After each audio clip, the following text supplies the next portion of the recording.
தேவ கிருபை என்றும் உள்ளதே, அவர் கிருபை என்றும் உள்ளதே. அவரை போற்றி துதித்து பாடி அல்லேலூயா என்றார் பரிபோம். அவரை போற்றி துதித்து பாடி அல்லேலூயா என்றார் பரிபோம்.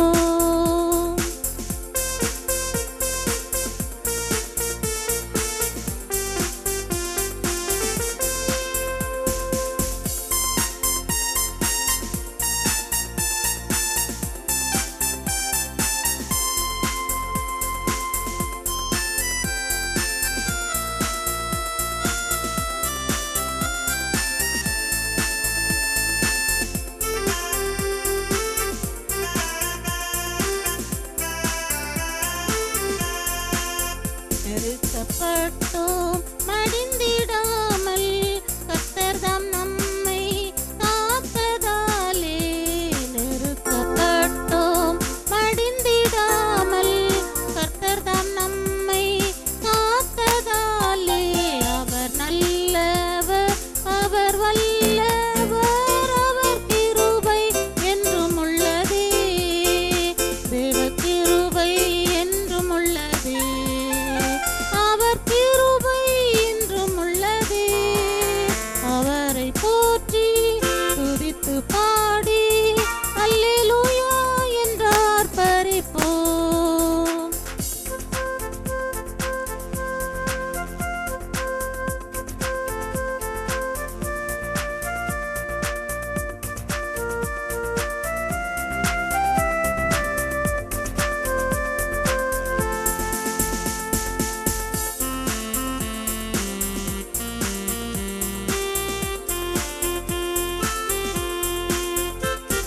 காரிருள் போன்ற கஷ்டங்கள் வந்தும் பாரினில் அவர் என் பாதையில் ஒளியாய். காரிருள் போன்ற கஷ்டங்கள் வந்தும் பாரினில் அவர் என் பாதையில் ஒளியாய். என்னை நடத்தினார் அவர் நல்லவர், அவர் கிருபை என்றும் உள்ளதே.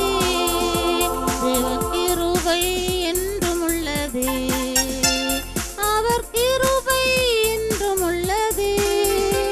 அவரை போற்றி துதித்து பாடி அல்லேலூயா என்றார் பரிபோம். அவரை போற்றி துதித்து பாடி அல்லேலூயா என்றார் பரிபோம்.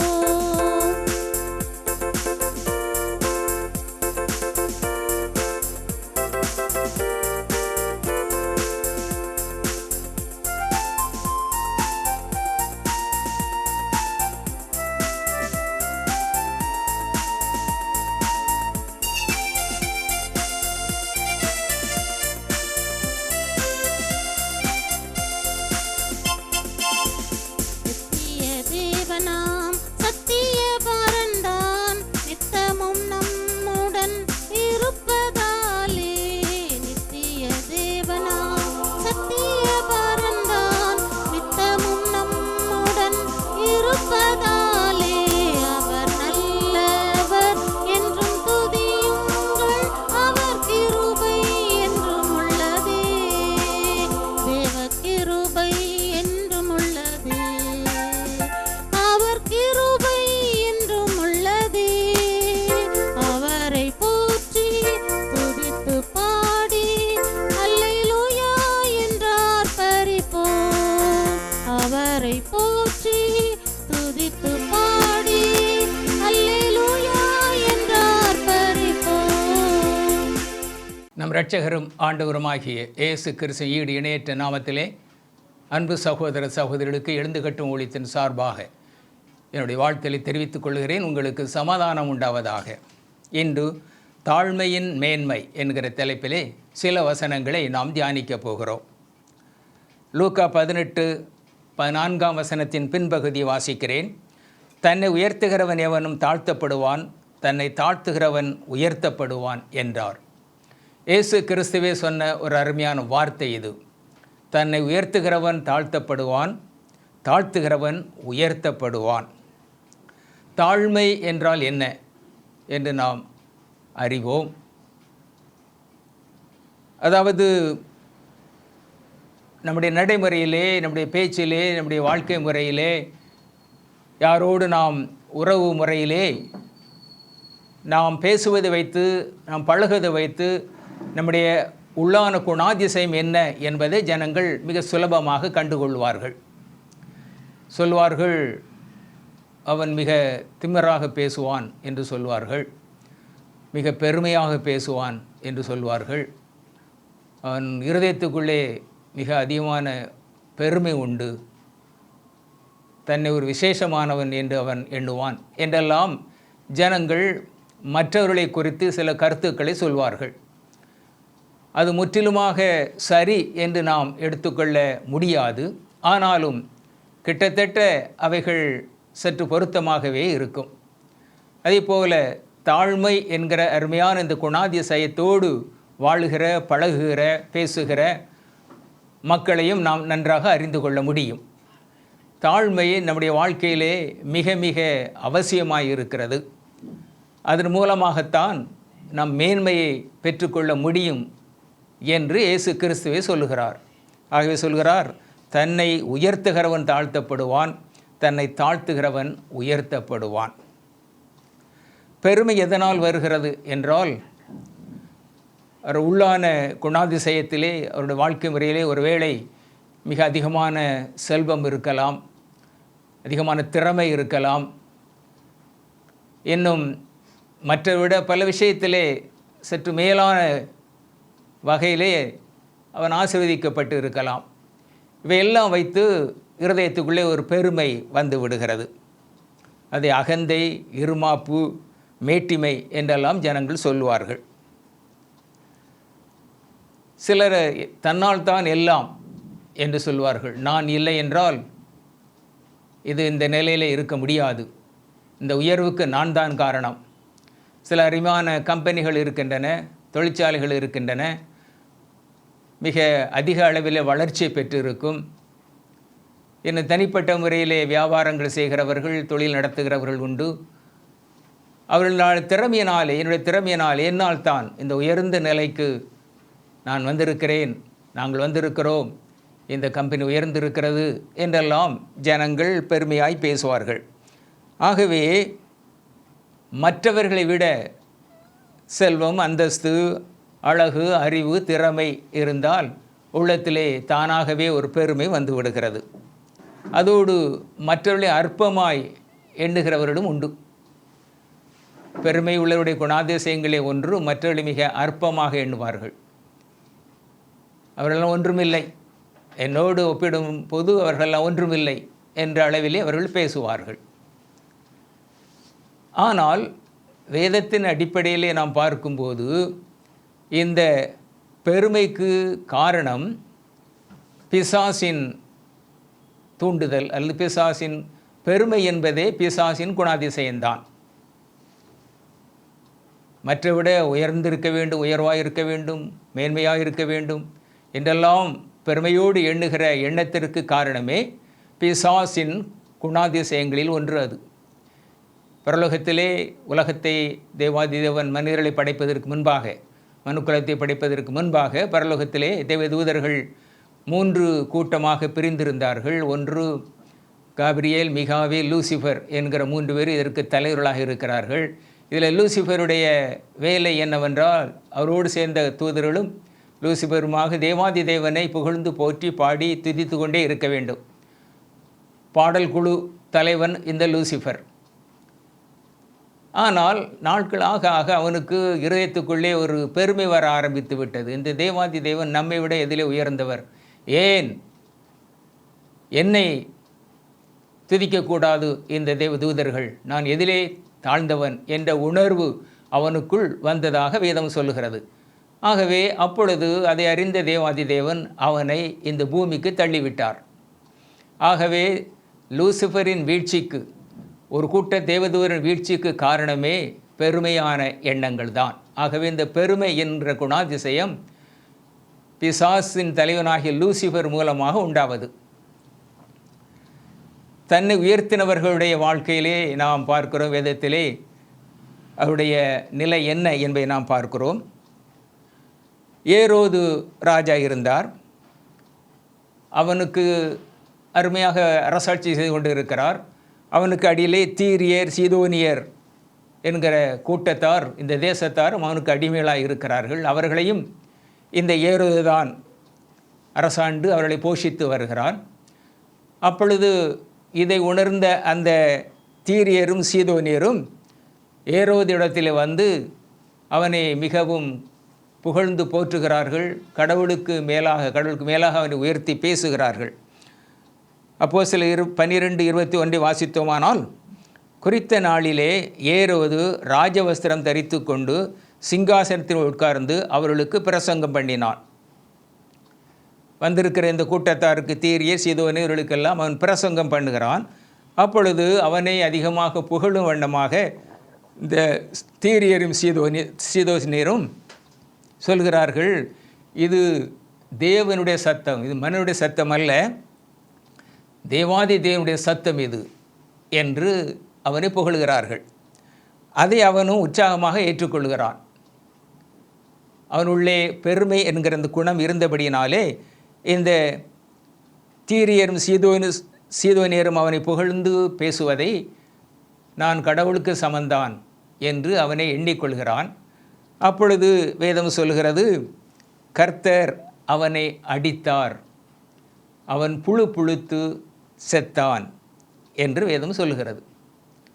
கடவுளுக்கு சமமாக அவன் தன்னை எண்ணி தீரியரும் சீதோனியரும் புகழ்ந்த புகழ்ச்சியை அவன் ஏற்றுக்கொண்டபடியினாலே கர்த்தர் அவனை அடித்தார், அவன் புழுத்து மரித்தான் என்று வேதம் சொல்கிறது.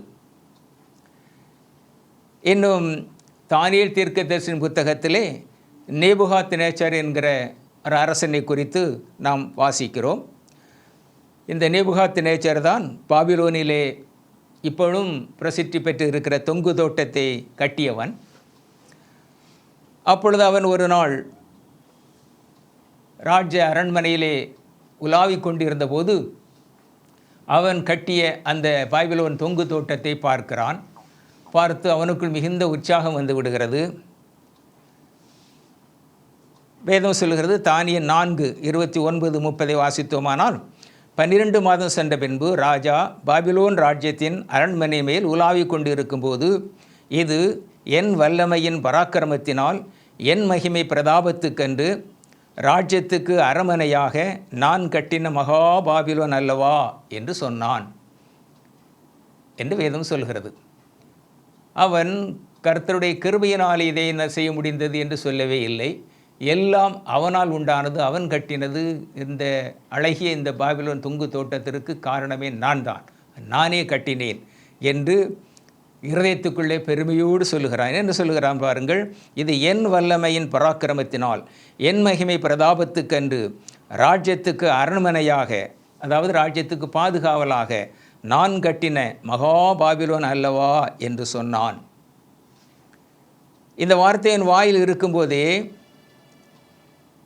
கர்த்தர் அவனை அடித்தார், அவன் மிருகத்தை போல காட்டிலே உலாவும்படியாக அவனை தள்ளிவிட்டார் என்று வேதம் சொல்லுகிறது. இன்னும் 2 நாளாகவும் 26-16 வாசித்தோமானால், அங்கு உசியா ராஜா என்கிற ஒரு அரசனை குறித்து வேதம் சொல்லுகிறது. 2 நாளாகவும் 26-16 இந்த உசியா ராஜா மிகவும் யுத்தத்திலே வல்லவன். அவன் அநேக வெற்றிகளை சம்பாதித்தான். தன்னை சுற்றியிருந்த அநேக நாடுகளை அவன் ஜெயித்தான். பல துறவுகளை வெட்டினான். கோபுரங்கள் பல கட்டினான். அவனுடைய படையிலே 3,75,000 வீரர்கள் இருந்தார்களாம். அவள் பெரிய படையை வைத்திருந்தான். அவனிடத்தில் இயந்திர வில்லுகள் இருந்ததாம், பீரங்கிகள் இருந்ததாம். வெள்ளாண்மையிலே, அதாவது விவசாயத்திலே மிகவும் பிரியமாய் இருந்து விவசாயத்தை அதிகமாக வளர்த்தான்.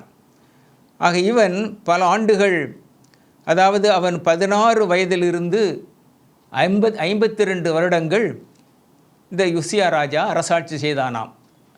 ஆகவே உலக அளவிலே உலக மக்களுடைய பார்வையில் பார்க்கும்போது மிகவும் அவன் உயர்ந்தவன் தான். சாதாரண மனிதன் அல்ல, சாதாரண ராஜா அல்ல, புகழப்படத்தக்கவன் தான். ஆனாலும் அவன் என்ன செய்தானாம் பாருங்கள். உசியா ராஜா என்ன செய்திருக்கிறான்? 2 நாளாகமம் 26:16 வாசித்தோமானால், அவன் பலப்பட்ட போது தனக்கு கேடு உண்டாகும் மட்டும் அவனுடைய மனம் மேட்டிமையாகி தன் தேவனாகிய கர்த்தருக்கு விரோதமாய் மீறுதல் செய்து தூப பீடத்தின் மேல் தூபம் காட்ட கர்த்தருடைய ஆலயத்திற்குள் பிரவேசித்தான். பிரதான ஆசாரியர்கள், அதற்கென்று ஒதுக்கப்பட்டு இருக்கிற ஆசாரியர்கள்தான் தூபபீடத்திற்குள் சென்று பலி செலுத்த வேண்டும், தூபம் காட்ட வேண்டும். ஆனால் இந்த உசியா ராஜா அவனாகவே இந்த பிரதான ஆசாரியர் இன்னும் மற்ற ஆசாரியர்களை தள்ளிவிட்டு அவர்கள் செய்ய வேண்டிய வேலையை இவன் செய்ய ஆரம்பித்து விடுகிறான். கர்த்தருடைய ஆலயத்திற்குள் தூபம் காட்ட பிரவேசித்தான். அப்பொழுது ஆசாரியர்கள் அவனிடத்திலே தர்க்கம் பண்ணுகிறார்கள். இது எங்களுடைய வேலை, நீ ராஜா, உமக்கும் இதற்கும் சம்பந்தமில்லை, இது தேவனுக்கு அடுத்த காரியங்கள், இதை நாங்கள் தான் செய்ய வேண்டும் என்று அவரோடு வாக்குவாதம் பண்ணுகிறார்கள். அவனும் கோபத்தில் அவரோடு வாக்குவாதம் பண்ணுகிறான். நான் இதிலே குறைந்தவன், ஏன் செய்யக்கூடாது என்று. அப்பொழுது அவன் தர்க்கம் பண்ணி கொண்டு இருக்கும் போதே நெற்றியிலே குஷ்டம் தோன்றிற்று என்று வேதம் சொல்கிறது. ஆசாரியருடன் பேசிக்கொண்டு இருக்கும்போதே நெற்றியிலே குஷ்டம் தோன்றிற்று. ஆகைய அன்பு தேவ ஜனமே, நாம் ஆசீர்வாதங்களுக்காய் மன்றாடுகிறோம்.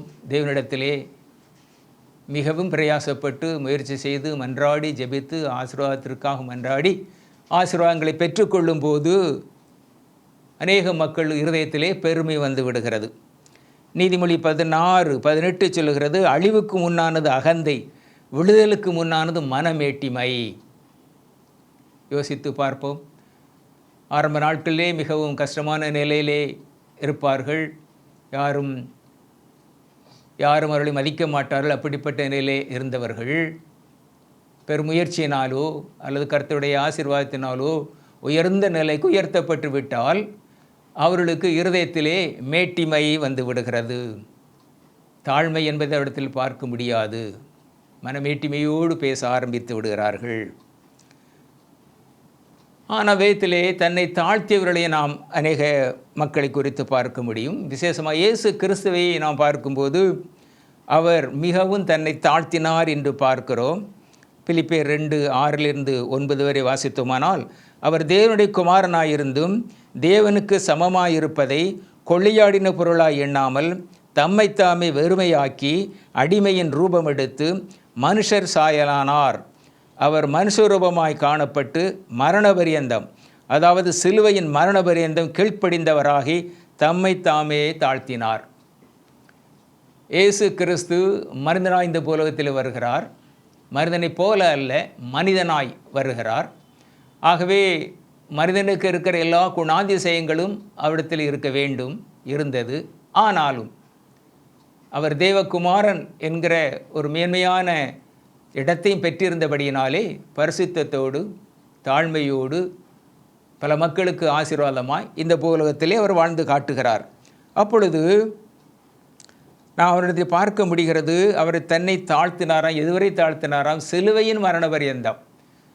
மரணபரியந்தம் தாழ்த்தினார் என்று சொல்லப்படவில்லை, சிலுவையின் மரணபரியந்தம். ஏனென்றால் சிலுவை மரணம் அந்த நாட்களிலே மிக மிக கேவலமான ஒரு மரண தண்டனையாக இருந்தது. அந்த நாட்களிலே எல்லா தண்டனையை விட சிலுவையிலேயே அறையப்படுதல் என்பது மிக மிக அவமானத்துக்குரியதாய் கருதப்பட்டது.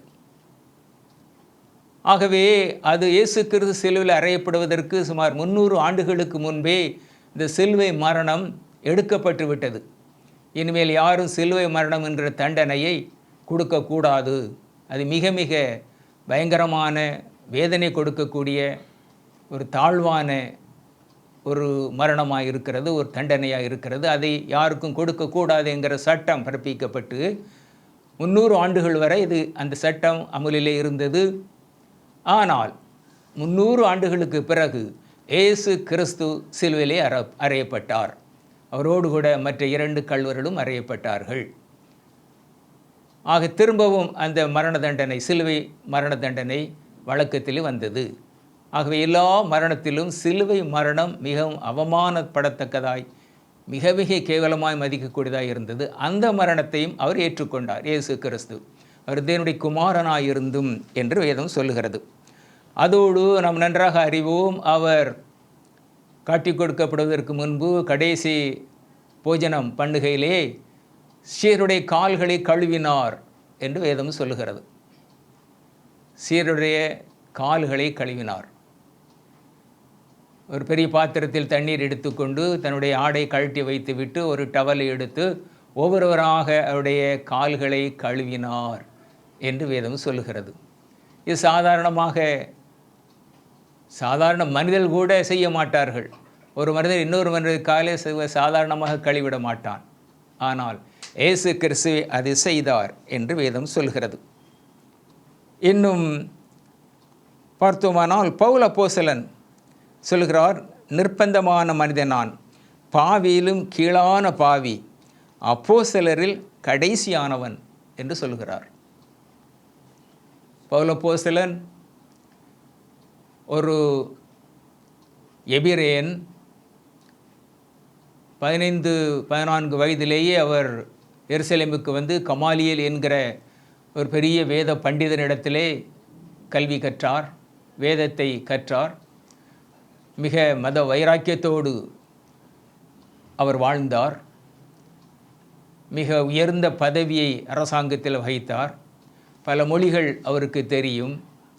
அப்படிப்பட்ட அந்த சவுலாயிருந்த அவர் எப்பொழுது தமஸ்கூஸ் என்ற பாதையிலே இயேசு கிறிஸ்துவால் சந்திக்கப்பட்டு இயேசு கிறிஸ்துவே இரட்சகர், ஆண்டவர் என்று அறிந்து ஏற்றுக்கொண்டாரோ, அதிலிருந்து மிகவும் தன்னை தாழ்த்த ஆரம்பித்து விட்டார். அவர் ஊழியத்திற்காகப்பட்ட பாடுகள் சாதாரண மனிதனால் சமாளிக்க முடியாத பாடுகளை அனுபவித்தார். முற்றிலுமாக தாழ்த்தினார். ஆகவே இந்த பவுல் அப்போஸ்தலர் சொல்லுகிறார், நிர்பந்தமான மனிதன் நான், பாவியிலும் கீழான பாவி, அப்போஸ்தலரில் கடைசியானவன். சீடர்களை இயேசு கிறிஸ்துவின் ஊழியத்திற்கு பிறகு, அவருடைய சிலுவை மரண உயிர்த்தெழுதலுக்கு பிறகு அப்போஸ்தலர்கள் என்று வேதம் அழைக்கிறது. அவனுக்கு பெயர் சூட்டப்பட்டார்கள். 12 பேரிலே யூதாஸ்காரியோத் விலகி போய்விடுகிறான். அவன் தற்கொலை செய்து கொள்ளுகிறான். அப்பொழுது 11 அப்போஸ்தலர்கள் தான். அதிலே ஒருவரை சீட்டு போட்டு எடுக்க வேண்டும் என்று சீட்டு போட்டு மற்ற 11 அப்போஸ்தலர்களும் ஒருவனை தேர்ந்தெடுக்கிறார்கள். ஆனால் வேதம் குறிப்பிடுகிற அப்போஸ்தலன் பவுல் அப்போஸ்தலன் தான். அவரே சொல்கிறார், நான் புறஜாதிகளுக்கு அப்போஸ்தலனாக நியமிக்கப்பட்டு இருக்கிறேன் என்று. ஏனென்றால் அவர்கள் நீங்கள் சீட்டு போட்டு இன்னொருவரை தேர்ந்தெடுங்கள் என்று அவர்களுக்கு இயேசு கிறிஸ்து சொல்லவில்லை. இது அவர்களாகவே செய்தது. ஆகவே அவனை ஒரு அப்போஸ்தலனாக ஏற்றுக்கொள்ள முடியாது.